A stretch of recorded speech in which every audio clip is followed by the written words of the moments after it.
成婚8年，谢景渊去西山围猎从未带过我。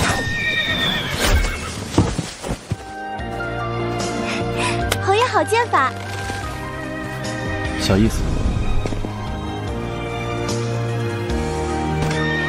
侯府规矩森严，女眷不得随行，刀剑无眼，怕伤了你。这句话他说了8年，16次围猎，我1次都没去过。夫人，下个月又是西山秋猎了，侯爷这次肯定又不带您去。您看看京城里其他府上的老爷，哪次秋猎不是带着正头娘子风风光光的去赴宴？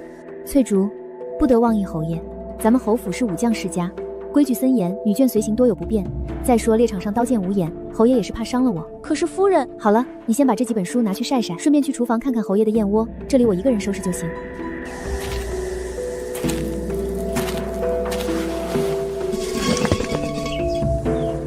这是什么？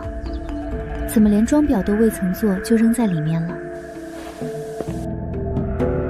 那是大理寺卿宋大人，宋大人正低头为宋夫人整理披风。那是户部侍郎王磊大人，王夫人也在他身侧。这个女人是谁？为什么她可以站在原本属于我的位置上？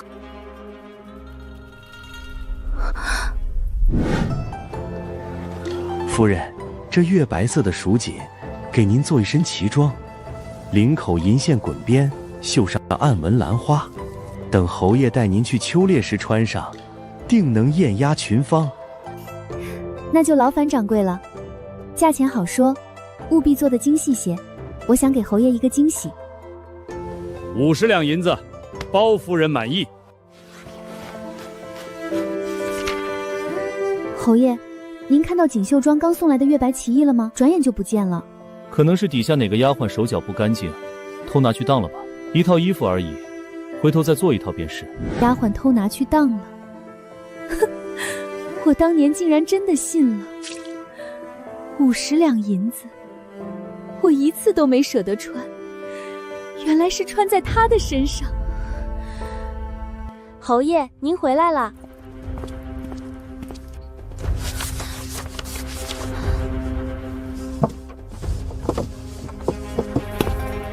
还在收拾？侯爷今日回来的晚。工部有些琐事，摆饭了吗？摆了。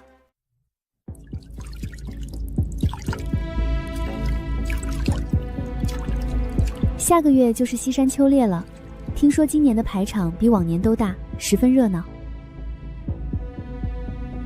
哦，今日宋夫人在茶会上提了一嘴，说她去年跟着宋大人去过，觉得有趣，今年还想去。妾身想着，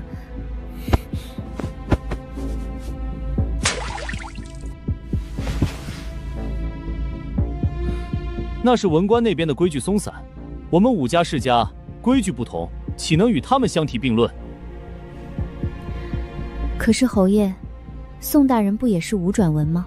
不一样，皇上这次可能亲临西山，猎场四周守卫森严，绝非儿戏。你就别跟着添乱了，安生在府里待着。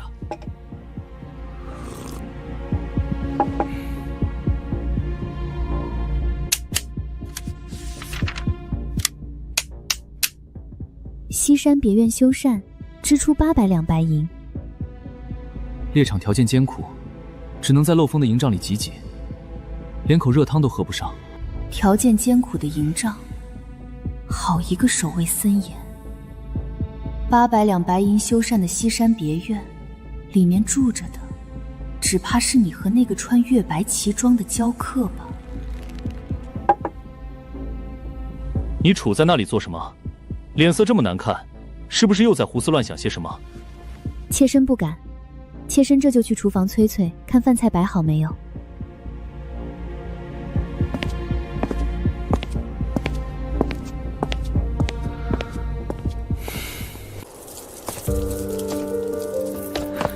侯爷，夫人，老夫人那边派人传话，请侯爷过去问安，有要事相商。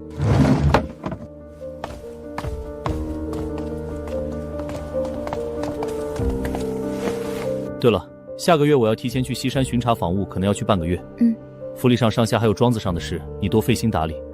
老夫人那边你也多去请安。好。怎么这副表情？成日里板着个脸，像是谁欠了你的一样。我又不是去游山玩水，那是军务。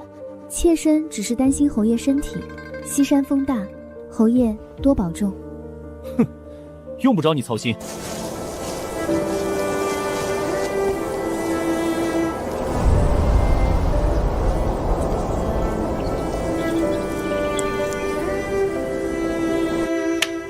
8年了，忍辱负重，孝敬公婆。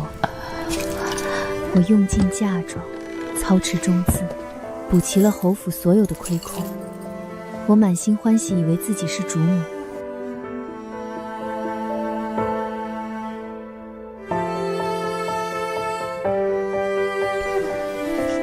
原来，在你们眼里，我不过是个倒贴钱财的管家，画里的那个女人才是他心尖上的人。既然如此，这管家我不当了。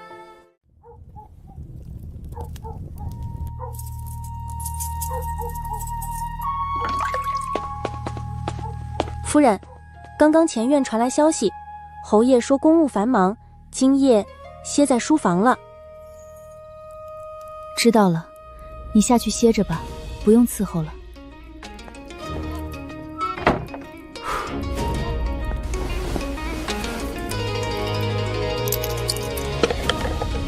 这把钥匙是我嫁入侯府第1天，老夫人像施舍残羹散染一样扔给我的。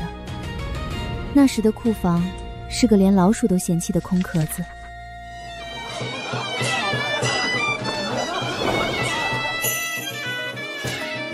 商户女一身铜臭，若非侯府遭难，你这辈子都休想跨进谢家的大门。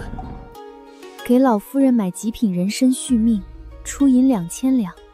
给谢景渊谋求外放，出银5000两；西山别院修缮，出银800两。一身铜气，哼！你一边鄙视我商户女的出身，一边心安理得吸我的血娇养白月光。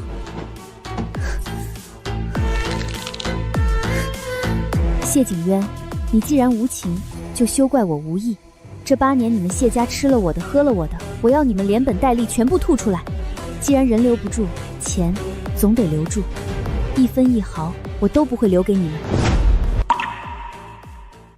婉言，今日休务，但我得去西山营里练兵，军务繁忙，午膳就不回来用了。你自己在家好生歇着，别总操心那些铜臭俗事。侯爷国事为重，妾身省得。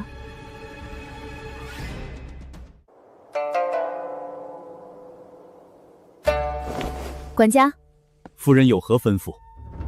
备车。夫人，这大清早的，您要去哪儿？去锦绣庄查账。夫人，您今儿个怎么有空亲自过来？这可是锦绣庄这8年来所有的账册，每一笔都清清楚楚，绝不敢有半点马虎。是吗？那我可得好好看看。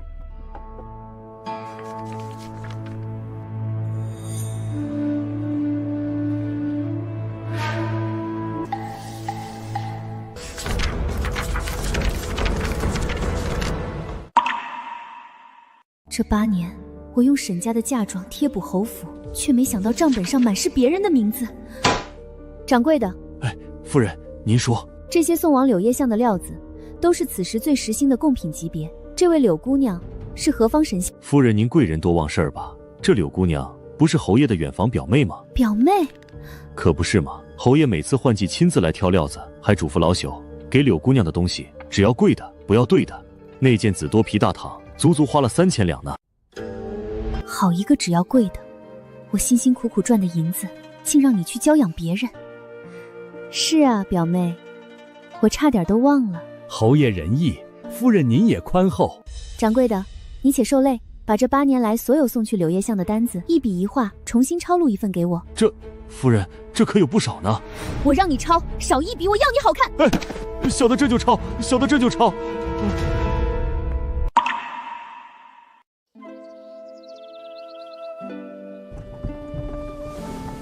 夫人，咱们都在这儿等了1个时辰了，连个鬼影子都没有。若是侯爷回来看不见您，定要生气的。等。夫人，是侯爷。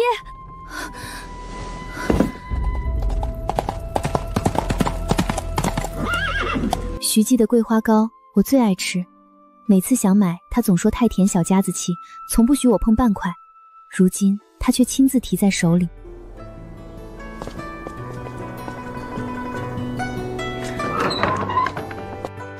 景渊哥哥，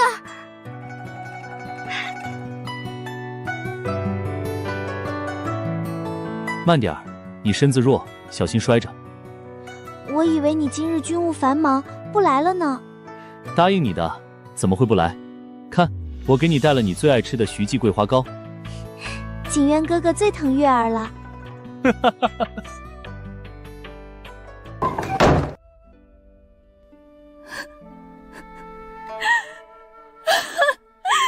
人，你要是心里苦，就大声哭出来吧。原来，这就是他的军务繁忙，这就是他的不吃甜食。8年啊，我沈婉英竟活成了一个彻头彻尾的笑话。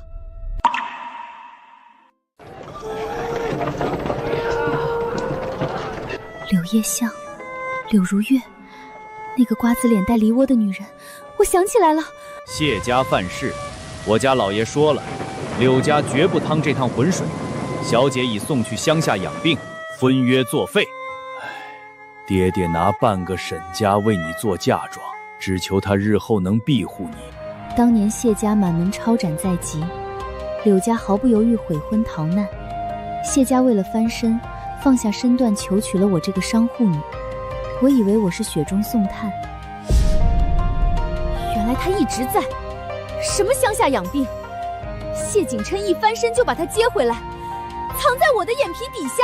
这8年，我用银子养着侯府，侯府用我的银子养着他。我沈婉英生生做了他们8年的垫脚石。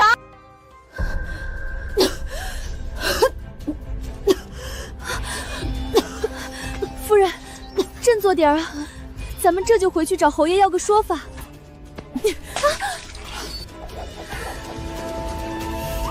说法？要什么说法？难不成还要他亲口承认自己花着别人的钱，还装出一副清高有骨气的样子吗？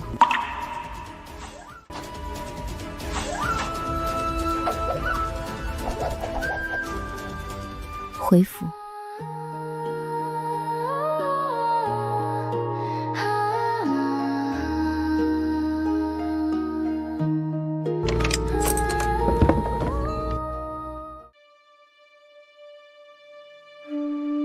当年为了讨好谢景渊，为了让他在朝堂不被看轻，我将这些最赚钱的铺子全都挂在了侯府名下。沈婉莹啊，你可真是个天下第1号的大傻子！你掏心掏肺，人家嫌你一身铜皱，拿你的血汗钱给白月光买3000两的紫貂。既然这侯府是我用银子撑起来的，那我就能亲手把它拆了。谢景琛、柳如月，你们吃了我的，我要你们连本带利的给我吐出来！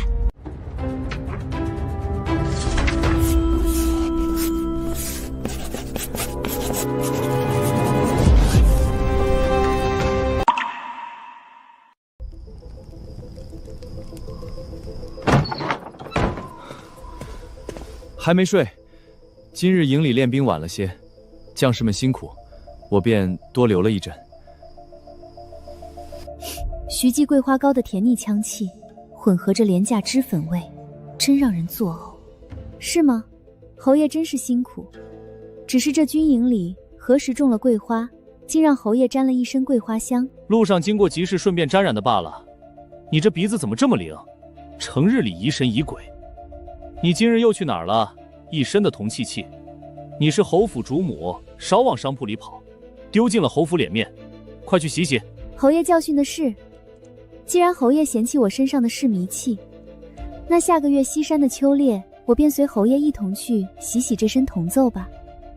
你说什么？你要去西山秋猎？我是侯府明媒正娶的主母，有皇上封赐的诰命在身，随夫君出席皇家秋猎，有何不可？怎么又提这个？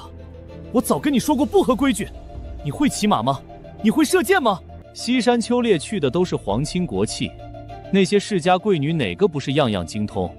你一个大字不识几个的商户女，去了只会惹人笑话。你不要面子，我还要面子。我只会打算盘，不懂骑射，去了会丢你的脸。那敢问侯爷，柳如月，她会骑马吗？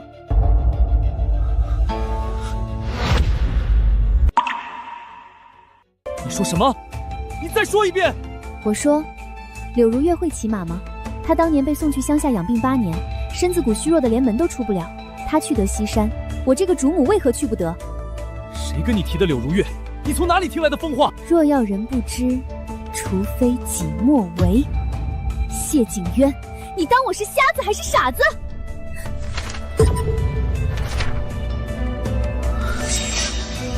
沈婉宁，你敢调查我？你派人跟踪我？调查你，你还不配。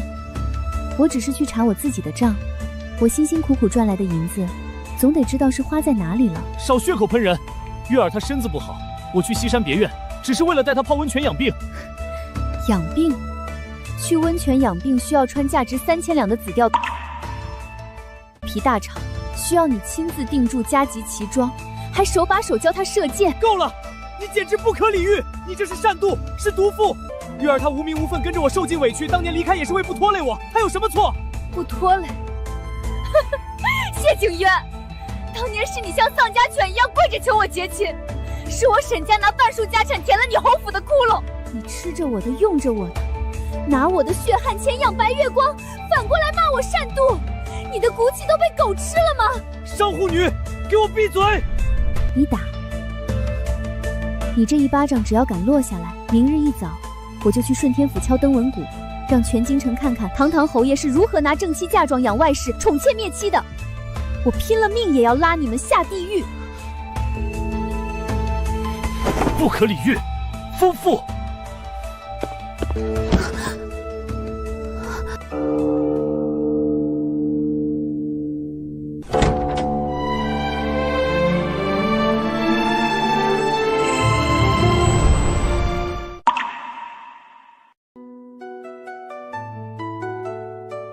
夫人，长公主府的帖子送到了，说是后日的赏花宴，请您务必赏光。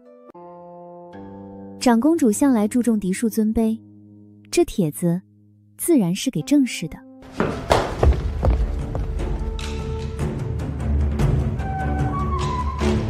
这帖子你退回去，就说你身体不适，去不了。长公主亲自下的帖子，侯爷让我装病不去，这若是传出去，治我们侯府一个大不敬之罪，侯爷担当得起吗？少拿长公主来压我，你那身商贾坐态，去了也是惹京城贵妇们的笑话，倒不如安分守己的待在府里，免得出去丢了侯府的脸面。丢脸？我用我商户女的嫁妆，填补侯府8年的亏空，让你能在同僚面前挺直腰颠厨的时候，你怎么不嫌丢脸？你简直不可理喻，满身铜漆味，哪有一点大家闺秀的温婉？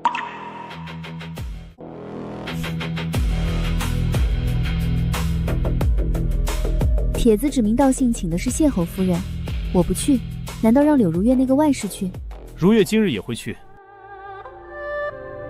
她以什么身份去？她是长公主的远房表侄女，去探亲，正好借着赏花宴的机会，去给长公主请安。探亲？这八竿子打不着的关系攀得真够远的。为了让她名正言顺地踏入贵妇圈，侯爷可真是煞费苦心啊！你少在这里阴阳怪气！如月身子骨弱，又在京城无依无靠，我多照顾她一些有何不可？你若是识大体，就该主动把帖子让出来。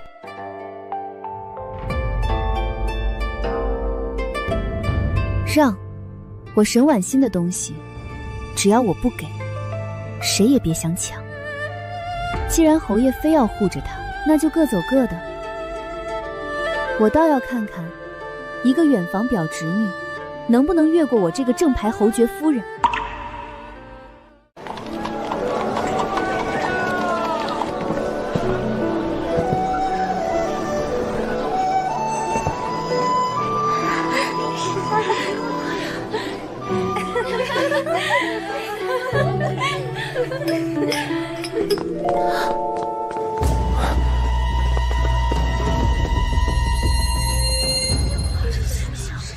哟，那就是柳家那丫头吧？长公主哪门子的穷亲戚？可不是嘛！听说最近和谢侯爷走得极近，正室夫人还在这端坐着呢，两人就敢这么堂而皇之的同进同出，真是上不得台面。如月，怎么了？可是哪里不舒服？景渊哥哥，我没事，只是觉得各位夫人看我的眼神让我有些害怕，我是不是不该来？别怕，有我在，谁敢多说半个字？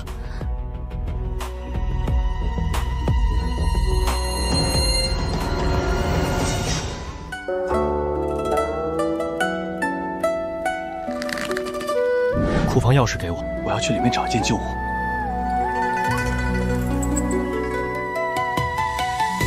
谢景渊，你不仅拿着我的银票去养别的女人，如今竟连我压箱底的嫁妆都偷来讨好她。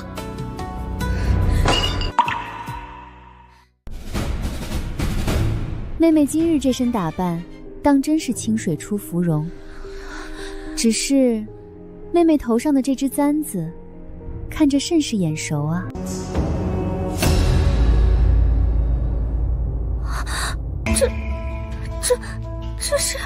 这是景渊哥哥送我的，是吗？侯爷何时变得这般大方了？竟然拿自己夫人的嫁妆去送人情！天哪，竟然偷正妻的嫁妆送小晴啊！这谢侯爷平时看着道貌岸严，竟干出这等下作事！什么破落户出身，也敢把手伸向正房的嫁妆箱子？沈婉莹，你闹够了没有？不过是一只簪子而已，你那库房里金银珠宝多的是，送他一只又如何？何必在这里大呼小叫，简直丢尽了侯府的脸面！斤斤计较，丢脸！侯爷拿着我的库房钥匙，像个贼一样去翻找我的嫁妆，讨好别的女人，你都不嫌丢脸，我怕什么？你放肆！那不是普通的簪子，那是御赐之物，是我祖母当年随嫁带来的宝贝，是留给我的念想。还来！姐姐，我真的不知道这是你的东西。景渊哥哥给我的时候，我以为只是寻常物质。姐姐别生气，我这就还给你。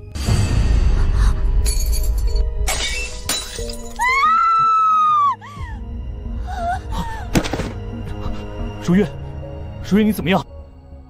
沈婉莹，你现在满意了？我做什么了？他自己手滑摔了东西，与我何干？你还在狡辩！你咄咄逼人，连一丝余地都不留。你明知道他身子本来就弱，你还当众给难看，你简直恶毒至极！受不了惊吓就别出来偷别人的东西，做了贼还想立牌坊，你找死！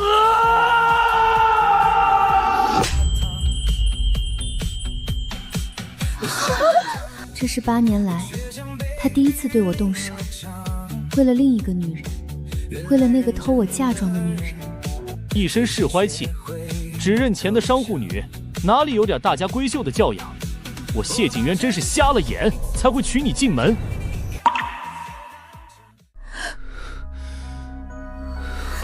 景渊哥哥，你怎能打姐姐？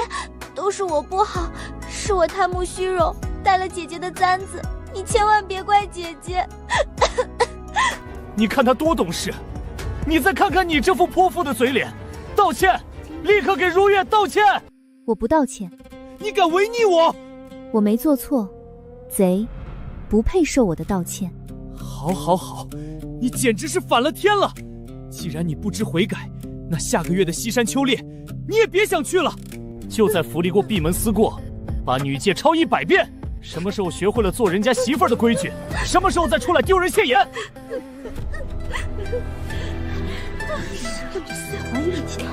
谢夫人，你没事吧？快擦擦嘴角。多谢，不必了。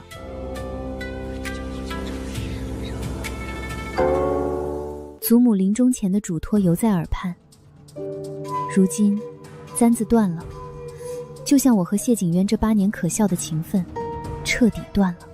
谢景渊，柳如月，今日这一巴掌，还有这8年来的种种欺骗与践踏，我会连本带利的全部讨回来。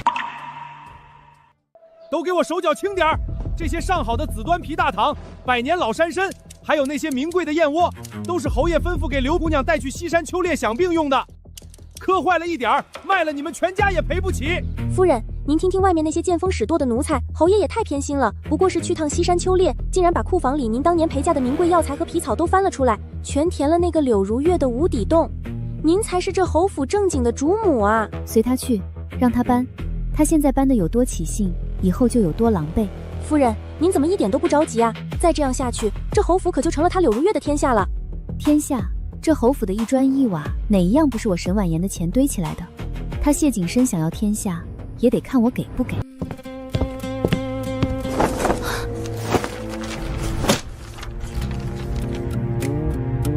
把这个签了。这是什么意思？你要纳柳如月进门？如月她身子不好，在府里没名没分的，下人们难免怠慢。我想给她个名分，也好在府里有名正言顺的人伺候照顾。我已经决定了，这次秋猎回来就摆酒纳她进门。好一个名正言顺！拿着我沈婉莹的钱去给你那白月光铺路。谢景渊，你这软饭吃的可真是硬气。我若是不签呢？沈婉莹，你别不识抬举，你是当家主母，要有主母的大度容人之皇。况且这8年你一无所出，我谢家3代单传，总不能断了香火。我要纳妾，也是为了谢家列祖列宗。无所出，为了谢家香火。谢景渊，你是怎么有脸说出这句话的？侯爷不要我的孩子！哎，夫人伤了底子，日后怕是难再有遇了。婉莹，没事，以后我疼你。成婚第2年，我是不是怀过？是你醉酒回来，不顾我的哀求，强行，是你亲手杀死了我们的孩子，毁了我的身子。你当年跪在我床前发誓说会一辈子疼我，如今这倒成了你堂而皇冠纳那贱人进门的借口。住口！那不过是个意外，谁让你当时身子那么弱？过去的事儿你还提他做什么？总而言之，今天这字你签也得签，不签也得签。好，很好，你想要我签是吧？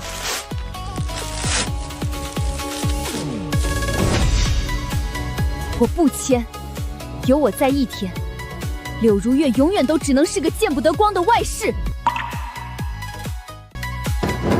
贱妇，你敢反抗我？侯爷，您好了吗？侯爷，时辰不早了，该出发了。姐姐若是实在容不下我，如月还是不去西山了，免惹姐姐生气。如月，你身子弱，去西山市养病，理他这杜甫做甚？你给我等着，等我秋猎回来，看我怎么收拾你。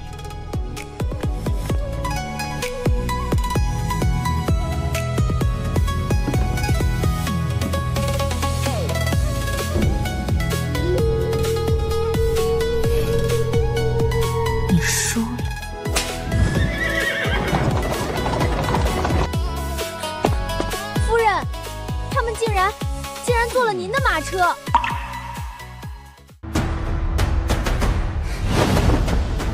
翠竹，去敲云板，召集府里所有的管事和下人，1炷香之内全都在我院子里集合，迟到者直接罚卖。是，奴婢这就去。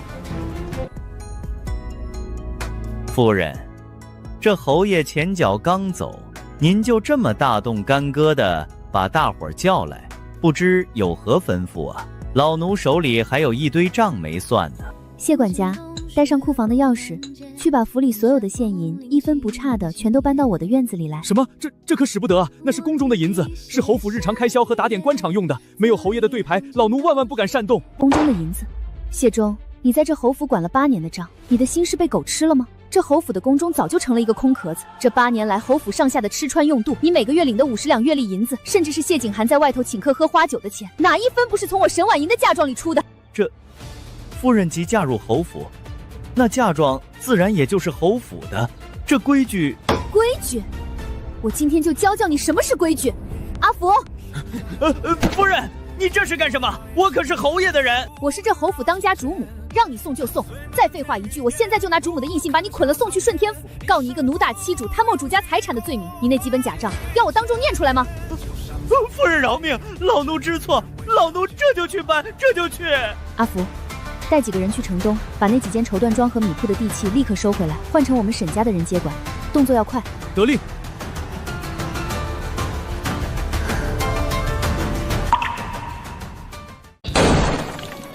凡是带沈字印记的箱子，还有货架上那些用夫人银子买来的古董，通通搬走，一件不留。使不得，使不得！夫人，这可是侯爷会客用的紫檀太师椅，是侯府的脸面啊！您搬走了，侯爷回来做什么呀？我花1200白银买的，自然是我搬走。他谢景渊喜欢会客，让他以后坐地上会。搬。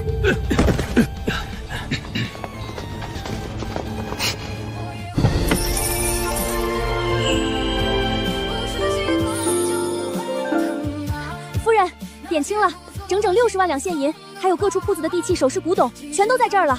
侯府现在连买明天的买菜钱都凑不起来了。真好，这沉甸甸的感觉比男人的誓言可靠多了。我沈婉言从前瞎了眼，以为真心能换真心。从今往后，我不仅爱财，更爱命。这8年的青春和命，就算是为了狗，但是我的钱，狗也别想吞下去一文。一别两宽，各生欢喜。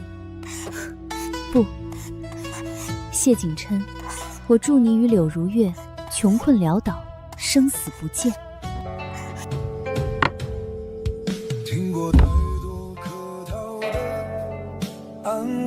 这天高海阔，我不伺候了。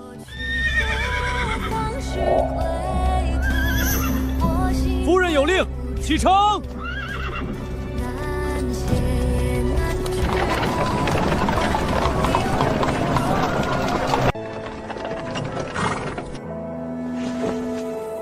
夫人，我们去哪儿？去江南，去沈家的祖宅，那是我的根，也是我新生的开始。至于谢景渊，等他从西山的温柔乡里回来，迎接他的将是一座空城。我倒要看看，没有了我的钱，他们这对苦命鸳鸯还能爱得多高尚。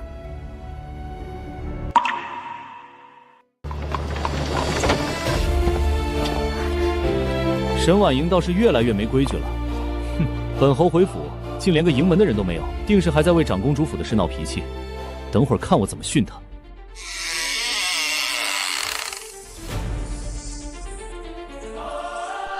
景渊哥哥，怎么一个人都没有？府里不会是进贼了吧？沈婉玲，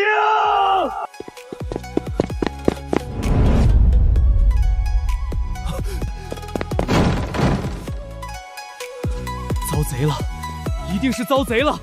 福爸，都死哪儿去了？和离，他敢跟我和离？一个满身铜咒的商户女，离了我谁还要她？侯爷，您回来了。说，府里的东西呢？沈婉婷那个毒妇去哪儿了？府里的东西都是夫人让人搬走的，账房徐先生、厨房张大妈，还有所有领着沈家月嗣的下人，全被夫人带走了，就剩我们几个老骨头了。全带走了？不可能！侯府还有城外的庄子和田产，那是我们谢家的根基。侯爷，那些庄子和田产，当年老侯爷重病时早就卖了，是夫人过门后用她的嫁妆一点点买回来的，地契上本来就是夫人的名字啊。景渊哥哥，那我们以后怎么办啊？全都是他的。原来这8年，我住的、穿的、用的，全都是他的。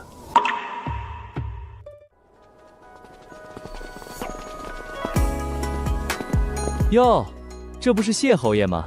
怎么今日这朝服如此别致？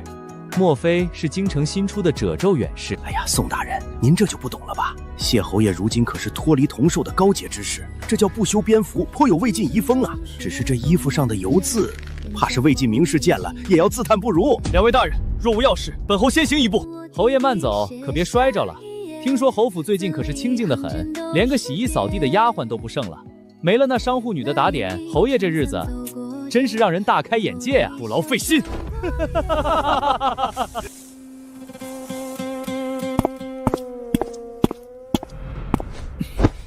人呢？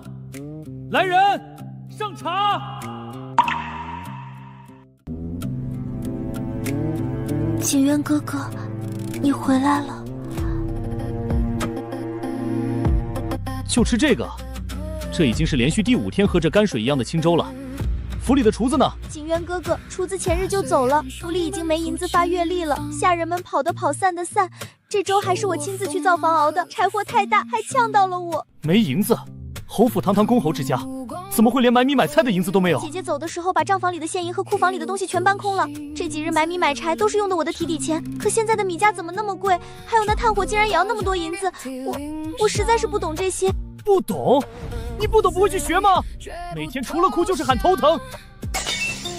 你看看我现在穿的是什么？我堂堂侯爵，穿着皱巴巴的衣服上朝，被同僚指着鼻子笑话。景渊哥哥，你凶我，你以前从来不凶我的。以前婉莹在的时候，何曾让我吃过这种苦？何曾让我受过这种气？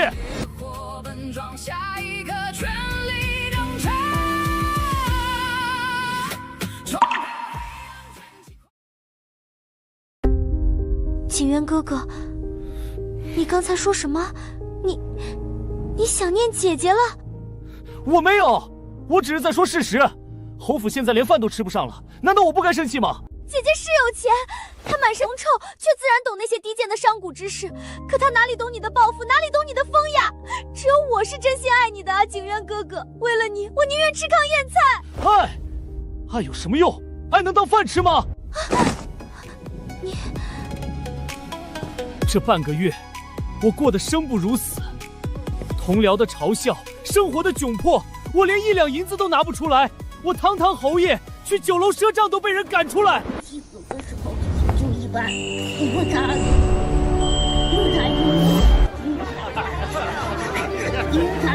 很少能。其实，原来有的时候大姨那都不是侯府的排场，那全是沈婉宁用真金白银堆出来的尊严。景渊哥哥，你别忘了，是他不知好歹，是他善妒。你可是高高在上的侯爷，她一个商户女，离了你，肯定只能流落街头。不，她不会流落街头。她带着那么多嫁妆，10几车的东西，目标那么大，她一定还在京城。来人，王博、赵四都给我滚出来！去找，去各个客栈、驿站打听，一定要把沈婉莹给我找回来。他离不开我的，他一定是在等我去找他，快去！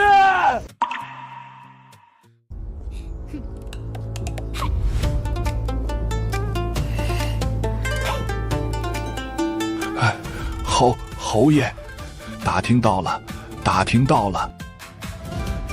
在哪儿？他是不是躲在哪个破旧的客栈里哭？快带我去！我要大发慈悲的接他回来。不是客栈。有人在城南看到过夫人的马车，夫人她住进了城南的沈家别院，听说那是沈家当年置办的一处私产，大得很。城南别院，我就知道她跑不远，她这是在故意引起我的注意，等着我去哄她呢。这女人就是爱使性子，哼！我连衣服都不换就去接她，足以显示我的诚意了。只要我肯拉下面面，稍微给她个台阶下，她还不感恩戴德的跟我回来？毕竟一个弃妇，离了我这个侯爷，她这辈子都别想抬头做人。备马，快！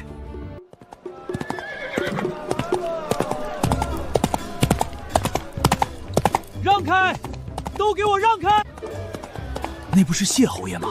怎么骑着这么一匹破马在街上疯跑？这你都不知道？他那富家千金的夫人带着嫁妆跑了，侯爷现在穷得叮当聋，怕是连好马都卖了吧？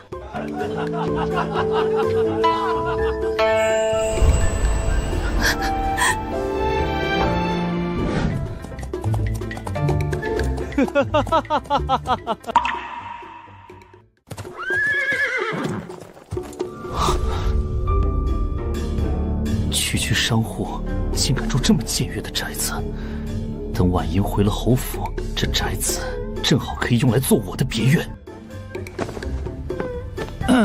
去通报，就说侯爷来接夫人回家了，让他赶紧出来迎接。我家小姐吩咐过，不见闲杂人等，你赶紧走，别在这儿碍眼。闲杂人等，瞎了你们的狗眼！我是他夫君，是当朝侯爷，让开！侯爷自重，这里是沈府，不是你那破落的侯府。再敢放肆，别怪我们兄弟不客气。放肆！你们这些低贱的奴才！沈婉欣，你给我出来！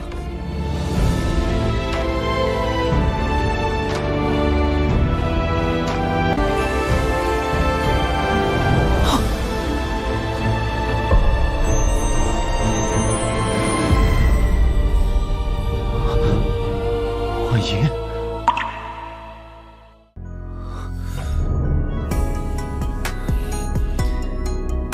谢侯爷，有何贵干？跟我回家。晚年，别闹了。我知道你还在生气，之前纳妾的事是我考虑不周。只要你肯回来，府里的钟会还是你做主。如月那边我会去说，这台阶我给你了，你见好就收吧。回哪儿去？那个连锅都揭不开的空壳，谢景渊，你是不是还没睡醒？何离书我已经送到顺天府备案了，我们现在没有任何关系。备案？你居然敢真的去备案？你玩真的？不然呢？陪你过家家吗？沈婉言，你站住！你以为你有几个臭钱就了不起吗？士农工商，你永远是最低贱的商户。你离了我这个侯爷，就是个没人要的破鞋。我看你能嚣张到几时？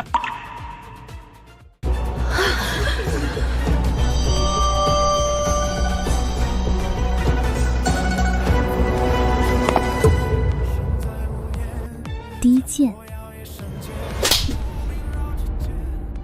你敢打我？这一巴掌是还你在长公主府的那一下，我忍了8年，终于觉得痛快了。谢景渊，你给我听好了，没了我这个商户女的臭钱，你连这身官皮都保不住。低贱，你不如撒泡尿照照现在的你和我，到底谁像条摇尾乞怜的狗，谁更低贱？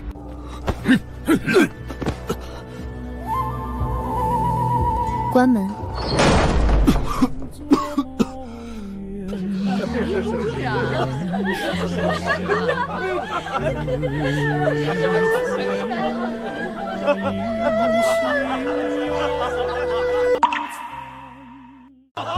列位看官，且听今日这一出侯门弃夫要饭记。话说咱们那位威风八面的谢侯爷，为了吃口软饭，竟是厚享无耻的追到了前妻门前。你们猜怎么着？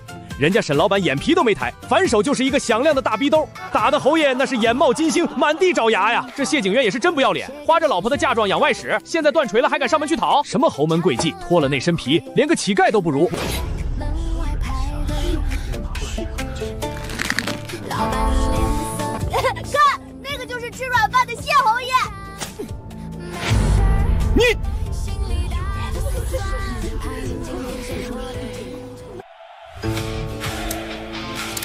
东家，侯府现在的名声已经彻底臭了，街头巷尾无人不知他谢景渊的底细。名声臭了只是个开始，他谢景言这些年在朝中能混得风生水起，靠的不就是我沈家的真金白银吗？户部的王大人，兵部的李大人，还有大理寺的张少卿，这些年谢景渊用我的名义给他们送的金条、玉器，甚至帮他们补上的窟窿，全都在这上面。去，派人挨个去他们府上敲门。东家，如果他们不认账呢？不认，那就明确告诉他们，若是明日天亮前不把吃进去的连本带利给我吐出来，或者不跟谢景霄划清界限，这本账册就会准时出现在御史台的桌案上。我看他们是要钱，还是要头上的乌纱帽？东家这招釜底抽薪，真是绝了！属下这就去办。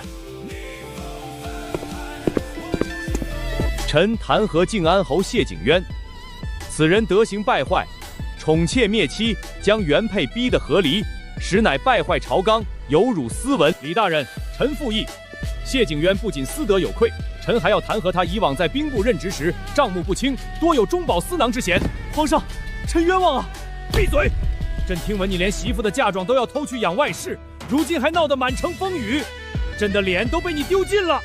传旨，褫夺谢景安所有差事，闭门思过，听候发落。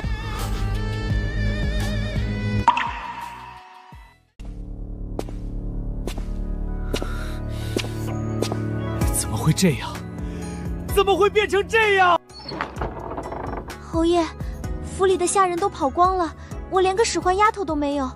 那些催债的整天堵在门口，我买胭脂水粉的钱也没了。您倒是想想办法呀！实在不行，您去借点印子钱，把眼前的难关渡过去再说。借印子钱？你是嫌我死得不够快吗？滚！给我滚出去！要不是你贪得无厌，要不是你非要惹婉莹，侯府怎么会落到今天这个下场？滚！侯爷，大祸临头了！朝廷下达了密令，要严查边关军需的亏空。边关亏空，当年那笔亏空，我是拿婉信的钱悄悄填补的。现在沈家的资金撤了，账面上的大窟窿彻底暴露了。上面放了话，若是在3日内补不上那80万两银子，就要直接拿您下诏狱彻查。侯爷进了诏狱，那就只有死路一条了。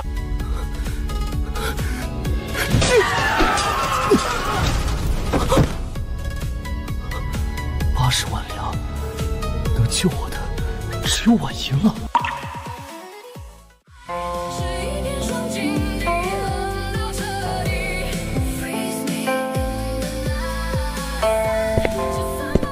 烦劳通传一声，谢景琛求见沈老板。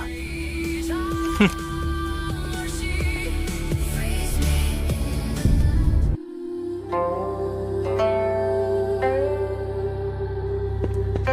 东家，谢侯爷在门外求见，说是递了拜帖。真是稀客，以前连我沈府大门都不屑看一眼的侯爷，今天居然懂规矩递拜帖了。狗被逼到了绝境，自然就知道摇尾巴了。东家见吗？见。怎么不见？我想看看他现在的骨头，还有没有他的嘴那么硬。带他进来。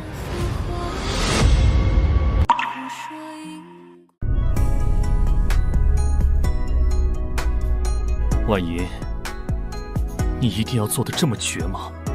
非要逼死我你才甘心？绝？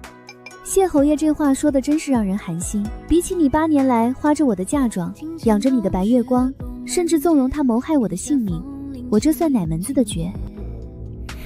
好，以前的事儿是我不对，但这次不一样。那80万两银子，你能不能先借我一点？怎么借银子？柳如月的首饰不够戴了，还是侯府的锅揭不开了？不是的，是朝廷要查边关的亏空。婉莹，当年这笔亏空我是拿你的钱掏销填补的，你比谁都清楚。现在沈家的钱说走了，账面全盘崩溃。如果不补上这80万两，我就要下诏狱了。下诏狱，那还真是个好去处。听说里面的刑具能让人求生不得，求死不能。提前恭喜侯爷了。婉莹，看在8年夫妻一场的份上，救救我！只有你能救我了。只要你借我这80万两，我什么都答应你。哦，什么都答应我？你舍得你那个娇滴滴的表妹了？舍得。婉宁，我知道你生这么大的气，把事情闹到这个地步，就是因为她。我发誓，只要你肯救我，我以后绝对不见柳如月了。我马上把她送走，让她这辈子都别想踏京城半步。我向你保证，以后侯府只有你一个女主人，我只守着你过日子。婉明，你把钱给我吧。谢景渊啊，谢景渊，到了此时此刻，你竟然还以为我掀翻侯府拿回嫁妆，甚至把你逼入绝境，只是为了跟柳如意争风吃醋，只是为了让你回心转意，守着我过日子？难道不是吗？你是我的结发妻子啊！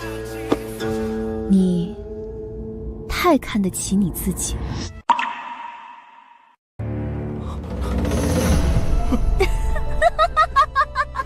婉莹，你笑什么？80万两对你来说不算什么，你只要点个头就能救我一命啊！救你？我沈婉英的钱，就算是拿去填海，拿去喂狗，也绝不会再施舍给你1分1毫。你真要眼睁睁看着我死？掌柜的，谢侯爷心心念念那80万两银子，你让他开开眼，看看银子去哪儿了。是，东家。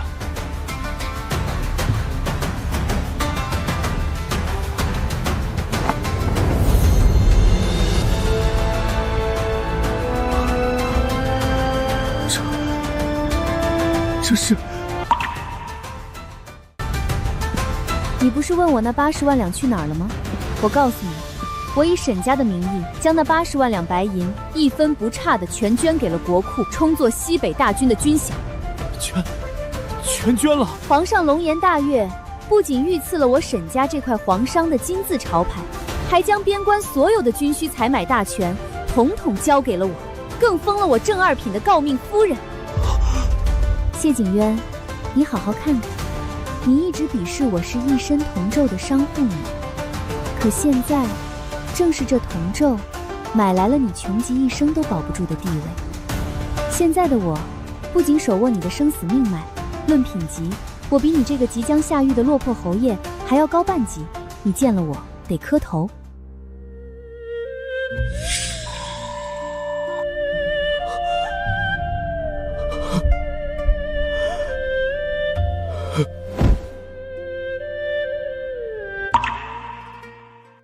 完了，全完了，银子没了，前途也没了。为什么？沈婉莹，你为什么这么狠？我可是你的夫君，你毁了我，对你有什么好处？狠？我这就叫狠了。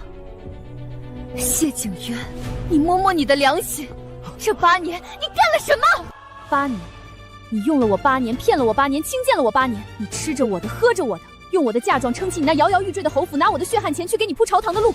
转过头，你却骂我一身铜揍，不配做你的妻子。你拿着我的钱去娇养那个临阵脱逃的贱人柳如月。你们在我的眼皮子底下偷情，花着我的银子寻欢作乐，甚至合谋想淹死我。你现在居然有脸问我为什么这么狠？我没有想淹死你。现在我只是把你们加剧在我身上的一切原生不动的还给你们而已，因为我想让你尝尝什么叫一无所有，什么叫被人踩在脚底下像烂泥一样永不翻身的滋味。来人，把这个不知廉耻的罪臣给我拖出去！放开我，婉莹，我错了，你不能这么对我，我是侯爷，我是侯爷啊！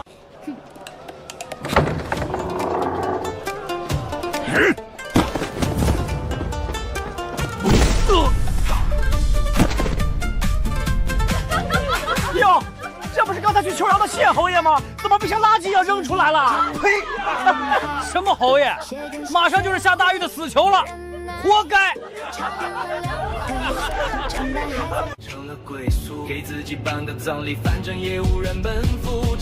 谢景渊，这才哪儿到哪儿，好戏才刚刚开始。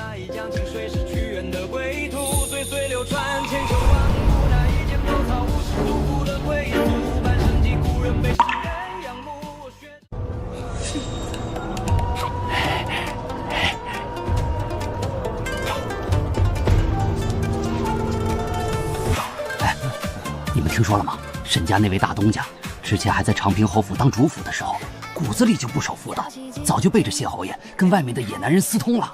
怪不得，我就说他怎么突然雷厉风行的搬空了整个侯府，把人家祖祖辈辈的家底都给卷走了。原来是早就找好下家，准备远走高飞了啊！这商贾之女果然没半点规矩底线。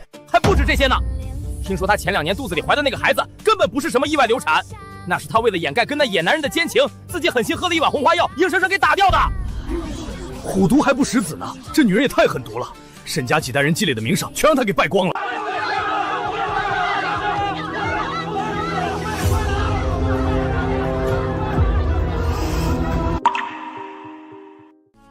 东家，外面的流言传得越来越不堪物耳了，不仅骂您不守妇道，为何离就卷款私逃，现在更是编造出您故意打胎以掩盖奸情的恶毒数词。城东几个老学生纠集了一群不明真相的百姓，正堵在咱们门口，扬言要抵制沈家的货物。要不要我立刻拿名帖去顺天府报官，抓几个带头造谣生事的泼皮，杀鸡儆猴？哦，都影响到铺子了，报官，抓几个拿钱办事的小喽啰有什么用？那种自视甚高的伪君子，就算被逼入刑境，也放不下身段去做这种市井泼妇的勾当。能把这背后捅刀子的下三滥手段用得这么纯熟的，除了那个外表柔弱内心蛇蝎的柳如月，再无怕人。是柳氏那个女人在暗中捣鬼，那咱们该如何应对？总不能吃这个哑巴亏。吃亏？我沈婉英的字典里从来没有吃亏2字。既然她想玩舆论战，那我就陪她好好玩玩，顺便给京城百姓看一出大戏。你去给我办2件事，立刻去。东家请吩咐。第一，带足银票，去把京城最大的醉仙楼给我包场包下来，放出风去。明日午时，只要来听书喝茶的，茶水点心一律免费。第二，去库房把这8年来长平侯府的所有开销秘籍盗本，还有谢景京当年留在书房里的那个红木锦盒里的东西，给我复印上500份。东家这一招以彼之道还施彼身，实在是高妙。铁证如山面前，流言不攻自破。我这就去安排人手，连夜加急印制。柳如月，既然你非要把脸凑过来让我打，那我就彻底撕了你这层画符，让你见识见识什么是真正的身败名裂。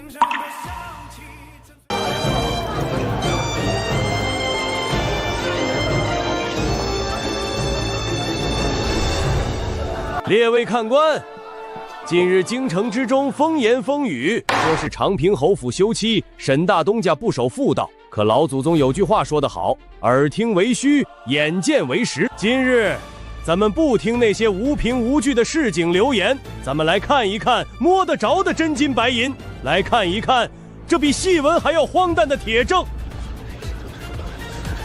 哟，这发的什么东西？上面密密麻麻的还全是数字。长平侯府天启2年至体10年，历年开支明细。诸位手上拿的是沈大东家嫁入长平侯府这8年来，用自己的私人嫁妆补贴侯府所有开销的真实账目复印件。上面清清楚楚地盖着侯府管家和账房的印鉴，大到侯府修缮、谢王爷官场人情往来，小到那位外室柳如月每天吃的一碗极品血宴，穿的一件千金难求的蜀锦。诸位都是明眼人，不妨仔细看看，这8年到底是谁在养着谁。我的老天爷，这账本上写着，柳如月一个光是买胭脂水粉和珠宝首饰就要花去500两白银，谢侯爷那点俸禄拿头去养啊！可不是嘛，谢侯爷去年给上官送的生辰贺礼，3000两的玉雕也是沈家账上支的钱。原来这堂堂长平侯府早就只剩个空壳子了。列位看官且住，除了账本，小老儿这里还有一件稀世珍宝，那就是谢侯爷当年瞒着正妻，亲笔写给那位外室柳如月的情书。天启6年，无爱如月，见字如面。那商贾妇沈氏愚钝无趣，毫无风雅可言，唯有一身铜兽可取。委屈无爱暂且忍耐，待吾取其家财，将其榨干之后，必休之。明媒正娶汝过门。诸位听听，吃着人家郑氏夫人真金白银买来的饭，还要嫌弃人家身上有一身铜臭味儿，这等吃软饭还能吃得如此理直气壮的做派，真叫人叹为观止啊！东家，此计甚妙，杀人诛心。这下子长平侯府最后一块遮羞布算是被彻底撕得粉碎了。这算什么？好戏这才刚刚开始。不要脸！这些女人简直太不要脸了！堂堂一个侯爷，吃着老婆的软饭，还要骂老婆是商贾妇，我呸！斯文扫地！花着正妻辛辛苦苦赚来的嫁妆，偷偷摸摸在外面娇养白月光，心里盘算的竟然是如何亲的家财休妻，猪狗不如！哎呦喂，那个柳如月更是个不要脸的贱蹄子，拿着人家正氏的钱挥金如土，现在兜里没钱了，还敢倒打一耙雇人造谣，当了婊子还要立牌吗？这种人面兽心的伪君子不配留在京城。走，大伙儿一起去长平侯府。对，去侯府砸了那个空壳子。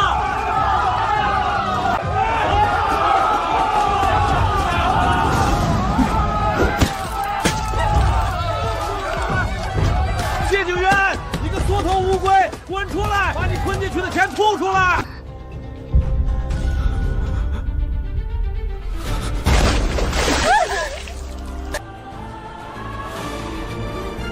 这就是你想出来的好主意？你不是向我保证能把沈婉欣的名声搞臭，逼他乖乖拿钱回来吗？现在好了，全京城都在看我的笑话。侯爷，景元哥哥，我也不知道事情会变成这样啊！我不知道那个贱人连你的私信都公之于众了。你还敢提？若不是你贪得无厌，非要找人去造谣招惹他，我怎么会沦落到这般田地？如今我上朝被人指指点点，出门被人扔烂线叶，我的仕途全毁了。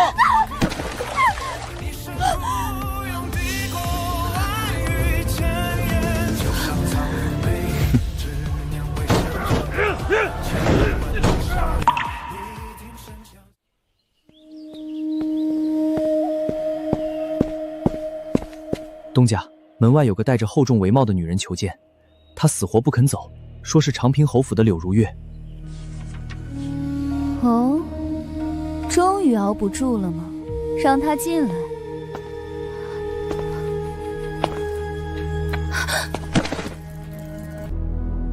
姐姐，沈大东家，千错万错都是我的错，求您高抬贵手，大发慈悲，放过我们吧。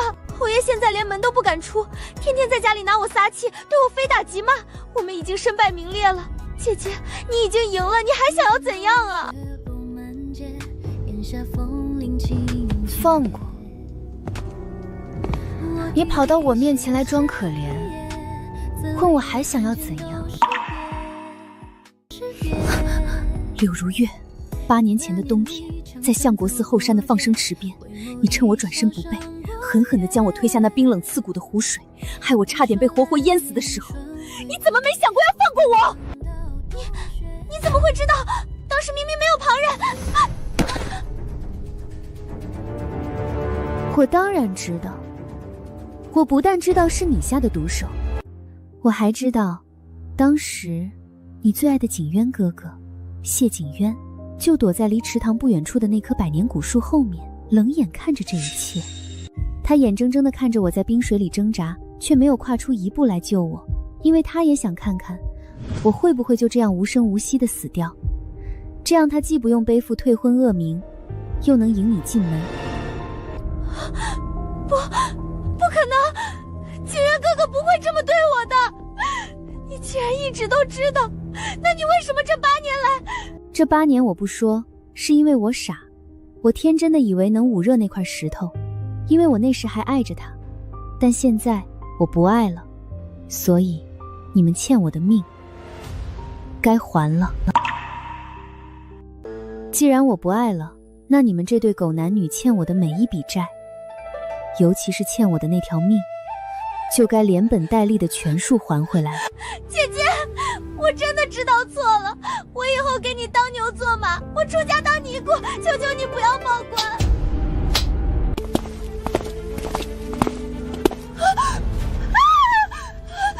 你就是柳氏。顺天府接到实名状告，控诉你于天启2年蓄意谋害人命，认证物证俱在。现在本官奉命拿你归安，跟我们到大牢走一趟吧。不，我没有，我是长平侯的人，你们不能抓我，侯爷救命啊！还敢嘴硬！长平侯自己都泥菩萨过江，自身难保了，哪还有空管你？带走！放开我！救命！沈二爷，你不得好死！东家，顺天府尹那边我都打点妥当了，杀人未遂的铁证加上民愤，柳氏大概率要被判流放3000里，去岭南做苦役，这辈子休想活着出来了。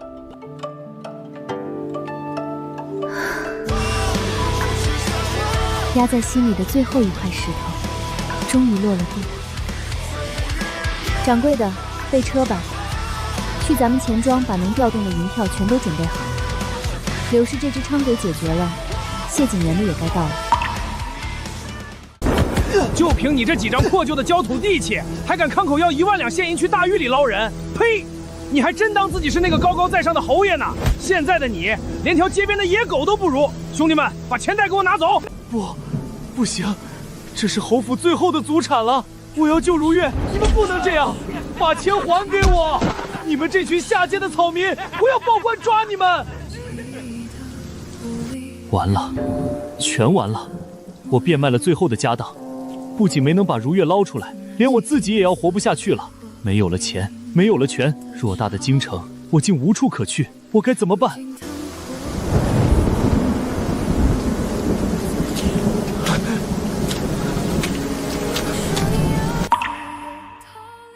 婉莹，对，我还有婉莹，她以前那么爱我，把整个心都掏给了我，她一定不会看着我饿死街头的，只要我好好求求她，她一定会回心转意的。开门，快开门！我是谢景燕，婉莹，你出来见见我，我知道你在里面，求求你让我进去。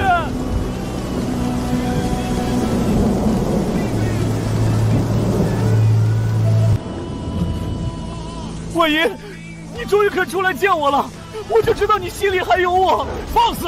哪里来的臭叫花子，竟敢弄脏我们夫人的衣服！拉开他！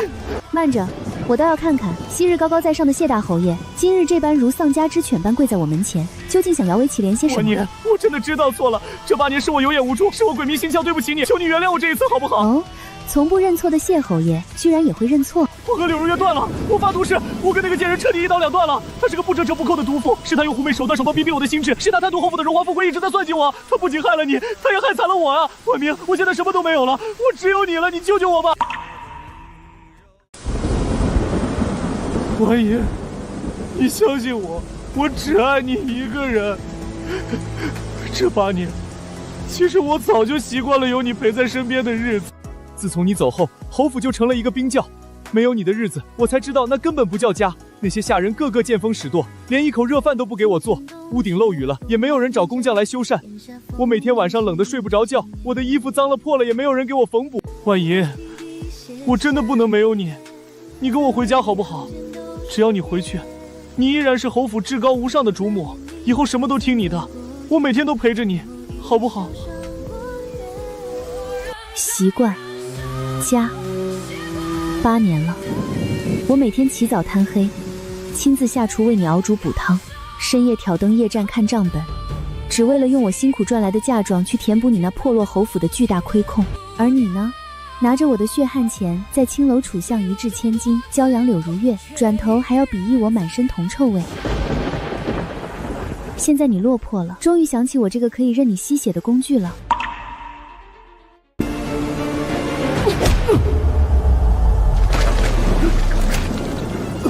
婉莹，你踢我！你以前连重话都舍不得对我说一句的。谢景轩，收起你这副深情款款的恶心嘴脸。你不嫌恶心，我还嫌脏了我的眼睛。你说你爱我，你说你不能没有我，简直是滑天下之大坑。你根本不是爱我，你是爱我的钱，你是爱我没日没夜伺候你的舒服日子，你是怀念那个随时能为你填补无底洞亏空，对你千依百顺的钱袋子。不是的，你闭嘴！你爱的永远只有你自己。当年你求娶我是为了侯府的生计，后来你宠溺柳如月是为了满足你那可怜的虚荣心。怎么，现在你落魄了，被人像垃圾一样扔在街头，你终于想起我的好了？你想让我再回去给你当牛做马，继续供养你那可悲的尊严？可惜啊，谢景渊，太晚了。我沈婉莹的真心，喂狗也不会再喂给你这种白眼狼。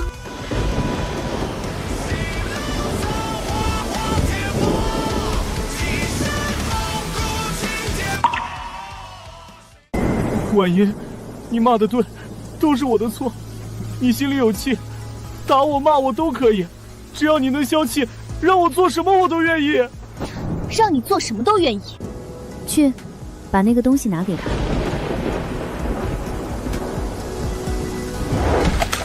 这是你心心念念想要的捞人凭证。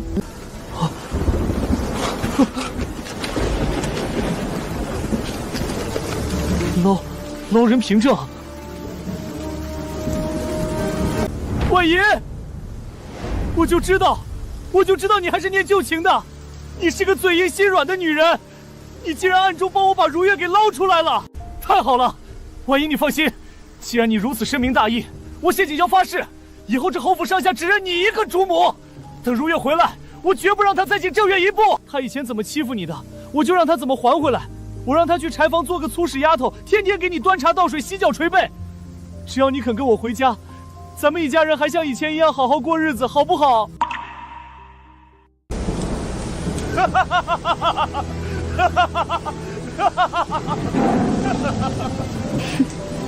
谢景渊啊，谢景渊，你不仅自私无耻，还愚蠢的可笑。婉莹，你笑什么？难道我说错了吗？你不是帮我把他捞出来了吗？是，我确实花掉了大价钱，帮顺天府行了方便，把你的心肝宝贝柳如月从那暗无天日的大狱里捞出来了。不过他没有回京城，我替他打点了一番，把他直接流放到了岭南。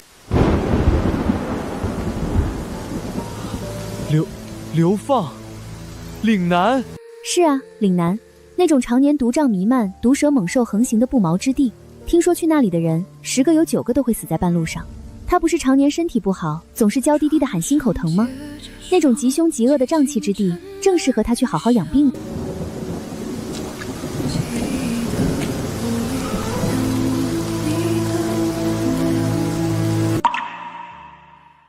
你这个毒妇，你心思怎么能这么歹毒？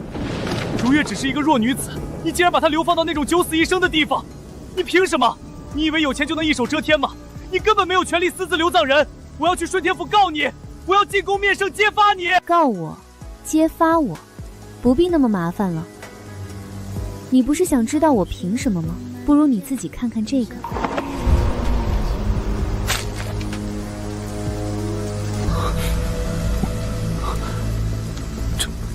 这是什么？奉天承运，谢景渊挪用军粮，治家不严，削去爵位，贬为庶民，流放岭南3000里。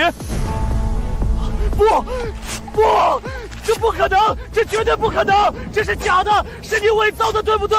我是侯爷，我是祖上立过战功、世袭万金的侯爷，皇上怎么可能为了区区军饷亏空就剥夺我的爵位？皇上绝对不会这么对我的。我是贵族，我不是庶民，我不要去流放。别自欺欺人了。圣旨已下，锦衣卫明天一早就会去查封你做空荡荡的侯府。你现在不过是个一无所有的罪民。你刚才不是说你和柳如月是真爱吗？不是说她被我害惨了吗？现在多好，你被贬为庶民，流放岭南3000里。你们这对苦命鸳鸯，正好在流放路上做个伴，一路相扶相视，去那蛮荒之地体会你们所谓的绝世仁爱，也算是我这个前妻成全了你们的深情厚谊。是你，都是你搞的鬼，是你毁了我，你毁了侯府，毁了我的一切，你这个毒妇！既然我活不成了，我也要拉你垫背，我去死你也别想好过！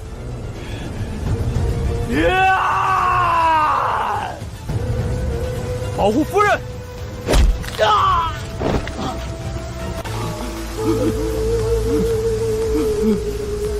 你以为皇上为什么会为了区区军饷突然发难？皇上会的，因为就在昨天，为了支援大晋的北疆战士，我又以个人名义向国库捐了100万两白银。谢景渊，买你一个流放，绰绰有余，这就是你引以为傲的权势，在我这满身铜臭的商户女面前，不堪一击。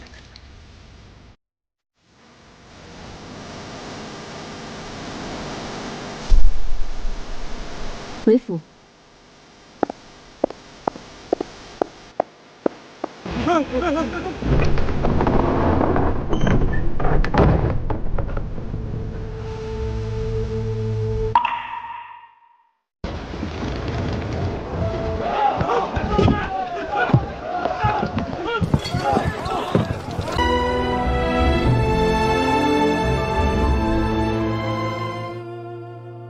夫人，这是上个月咱们沈家在江南、两广以及塞外的总账目。江南的丝绸生意比去年翻了3番，净赚白银80万两；两广的香料和药材已经被我们全盘垄断，利润高达120万两。至于塞外的商队头领刚刚送来加急密信，不仅打通了3条新的商道，还额外获得了西域王室的长期订单。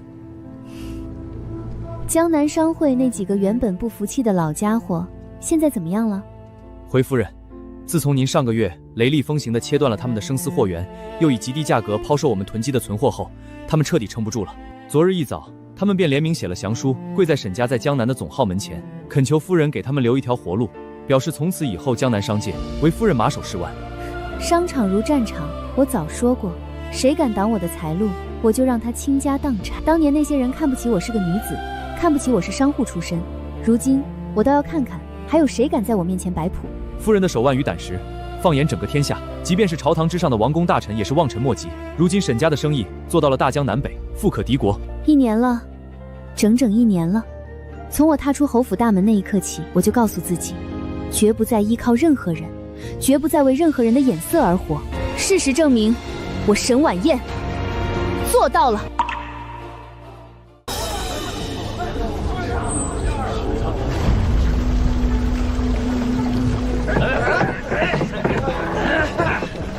去，都给老子滚远点，少在这里碍手碍脚！这可是从岭南瘴气之地运回来的晦气东西，谁要是沾上了瘟疫，老子可不管埋！夫人，那边似乎是押解流放犯人的官船，船上多半是不干净的东西。风大，咱们还是移步回府吧。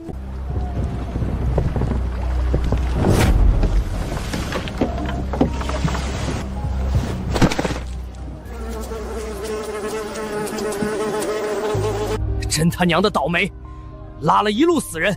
这2个短命鬼在岭南路上就染了瘟疫，烂得连块好肉都没了，上面还非让运回来的交差。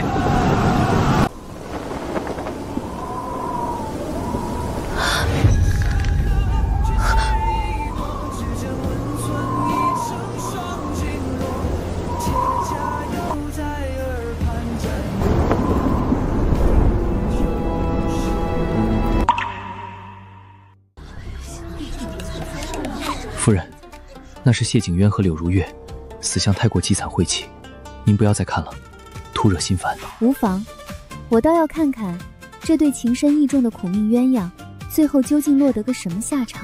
大人，您是不知道，这2个囚犯根本熬不到岭南，后来口粮减半，2人为了抢一口吃的，竟然像疯狗一样打了起来。给我，那是我的！你这个贱人，都是你害了我！如果不是你，我怎么会落得如此田地？这个废物，去死吧！临死前1天，女的饿疯了，想咬男的脖子吸血，男的直接用石头砸烂了女的脑袋，最后2人纠缠在一块断了气，分都分不开，真是造孽啊！那是我当年当众折断的御赐发簪，拿着买口薄皮棺材，找个荒山野岭随便埋了吧，别把他们扔进江里，脏了沈家的航道。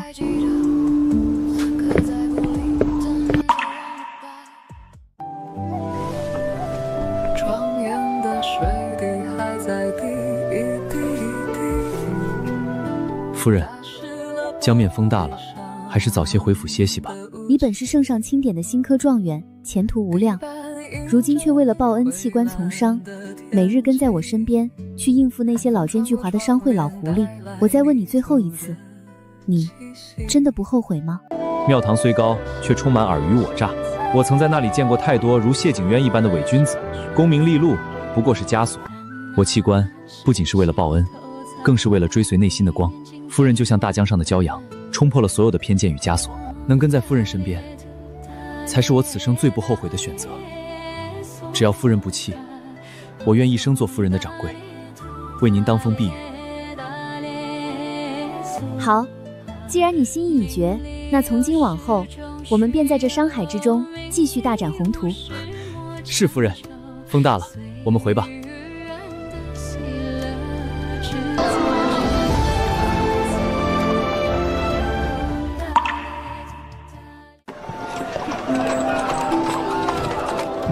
卖桂花糕嘞！新出炉的热腾腾的桂花糕，香甜软糯，入口即化嘞！停车。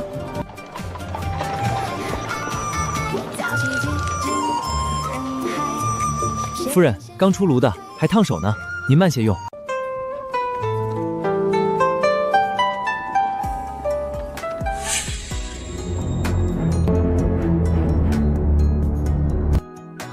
拿走，这种甜腻腻的东西，只有你这种商户女才喜欢，满身铜臭味，连吃时都透着俗气，让人作呕。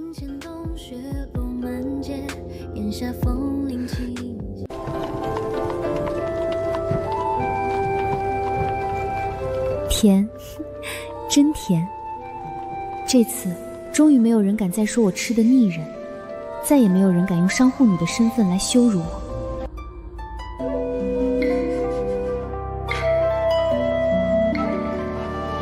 8年的噩梦终于彻底的醒了，碎了，随风散了。我不求神佛，不依附男人，从今往后，我沈婉莹的命由我自己说了算。这一次，我是为自己而活。